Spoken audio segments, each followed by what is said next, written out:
So here we have the Audi Q3 on a 70 plate. I'm going to start off by showing you inside the boot, and then we'll hop in and run through some controls from there. So the tailgate on this car will open electronically. You can do that from the key just here or from the tailgate itself. As we approach the back of the car, you'll see we have reversing sensors. Plenty of boot space as well, along with those 3 individually folding rear seats should you wish to increase this space even further. Okay, now that we're inside the car, we're going to start with the dials. On the left-hand side, we have the rev counter. Within that section, it will show you what gear this car is currently in, so we're in park at the moment. On the right-hand side, we have the speedometer and a digital speedometer within that section. In the middle, you can see the total miles for this car. They are 2,073. The information displayed above that can be changed using buttons on the steering wheel. We're on the kind of driving data menu at the moment, so all kind of bits of fuel economy and car information. We do also have the audio menu, and then your phone, satellite navigation, as you can see, and that can be displayed here or in the central screen, which we'll come to in just a moment, and then back round to the start again.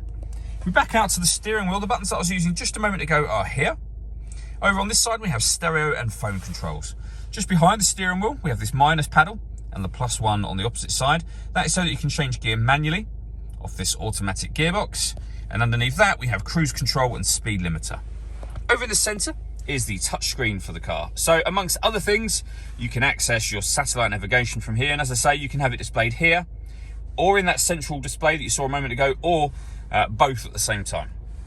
If we go back to the main menu, we have the radio, of course, and you'll see that this car has got a few ways to listen to your radio, but they are accessed up here.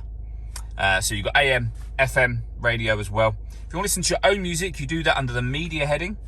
And again, there are a number of ways you can listen to your own music. You can stream your music wirelessly via Bluetooth audio once you pair up your phone, which is done by hitting the telephone icon and following the instructions on screen from there. Working our way down from that, we have got the climate control. So if you turn the fans on, first of all, you'll then be able to adjust the passenger and driver temperature independently of one another. You'll be able to determine which direction you'd like the air to be distributed in. When you're happy with those settings, that button turns your air conditioning on. It'll turn it off again as well. And that one will put the system into auto. So the car will now maintain those temperatures by taking full control of the fan speed and the direction of the air for you. You can override that at any time you wish to. We have the main volume for the stereo underneath that. And then these buttons just here. So if you're going to take the car off-road, hit that button first. The car will help control downhill brake control, essentially. We've got our hazard warning lights. That button turns off the stop and start. This car is designed to cut out when it's stationary in traffic to save you fuel. That system's now off.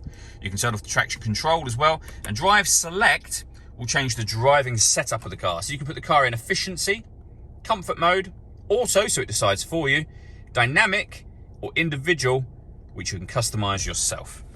We then have the gear lever for the fully automatic gearbox with the electronic handbrake, auto hold function, and a 12-volt charging socket. All that leaves me to say is thank you for taking the time to watch this video. If you'd like to come and see the car in person and have a test drive, please feel free to call any of our MJA sites. We'd love to hear from you soon.